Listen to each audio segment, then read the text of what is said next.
Hi guys, ఎలా ఉన్నారు? మరో ఇంట్రెస్టింగ్ వీడియోతో మళ్ళీ మీ ముందుకు వచ్చాను.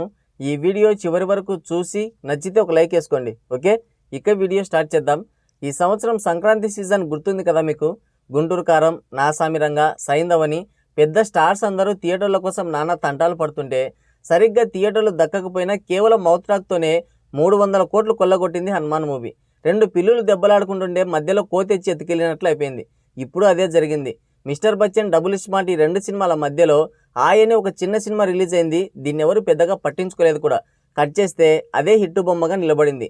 జూనియర్ ఎన్టీఆర్ బావమరిది నార్ని నితిన్ హీరోగా చేసిన ఆయ్ మూవీని నిన్న నైట్ షో చూశాను. నాకైతే నచ్చింది గైస్, చాలా బాగుంది మూవీ. ఎటువంటి డౌట్స్ లేకుండా ఫ్యామిలీతో ఎంచక్కా వెళ్ళొచ్చు, నాది హామీ. ముందుగా ఈ సినిమా స్టోరీ విషయానికి వస్తే, హీరో కార్తీక్ ఒక సాఫ్ట్వేర్ ఎంప్లాయీ. కరోనా లాక్డౌన్ వల్ల తన సొంత ఊరు అమలాపురం వస్తాడు. వర్క్ ఫ్రమ్ హోమ్ చేసుకుంటూ తన చిన్నప్పటి ఫ్రెండ్స్ హరి, సుబ్బుతో సరదాగా గడుపుతుంటాడు. పక్క ఊరికి చెందిన పల్లవిని చూసి తొలి చూపులోనే ఆమెతో ప్రేమలో పడతాడు. సోషల్ మీడియా ఇన్ఫ్లుయెన్సర్ ఈ పల్లవి. కులం పట్టింపు కూడా ఎక్కువే. కార్తీక్ తన కులం అబ్బాయి అని అతన్ని ఇష్టపడుతుంది. ఆ తర్వాత అతని కులం వేరని, ఆ విషయం తన తండ్రికి తెలిస్తే చంపేస్తాడని అతన్ని దూరం పెడుతుంది. తన తండ్రి తెచ్చిన సంబంధాన్ని కూడా ఓకే చేస్తుంది. కులం కారణంగా పల్లవి తన ప్రేమని కాదనడంతో కార్తీక్ తట్టుకోలేకపోతాడు. దాంతో కార్తీక్ ఫ్రెండ్స్ అయిన సుబ్బు, హరి వాళ్ళిద్దరిని కలపడానికి నానా రకాల ప్రయత్నాలు చేస్తారు.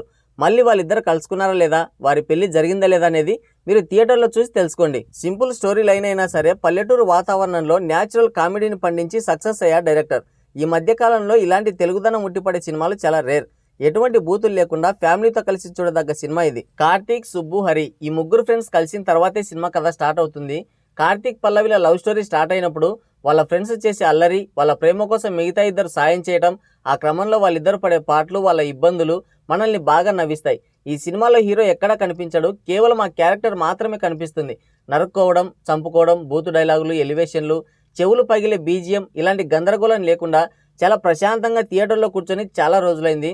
అంత ప్రశాంతతనిచ్చిన సినిమా ఇది. మనం ఎప్పుడో చూసిన స్టోరీనే కావచ్చు, కానీ దాన్ని మనకు ప్రజెంట్ చేసిన తీరు మనం మెచ్చుకొని తీరాల్సిందే. అమాయకమైన అల్లరితో చిన్నపాటి పట్టింపులు, ప్రేమ, ఆప్యాయత, కుసింత వెటకారం కలిగిన అచ్చమైన తెలుగు సినిమా.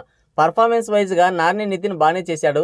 తన ఫస్ట్ మూవీ కంటే కూడా ఇందులో చాలా బాగా యాక్ట్ చేశాడు. డ్యాన్సులు కూడా ఇరగదీశాడు.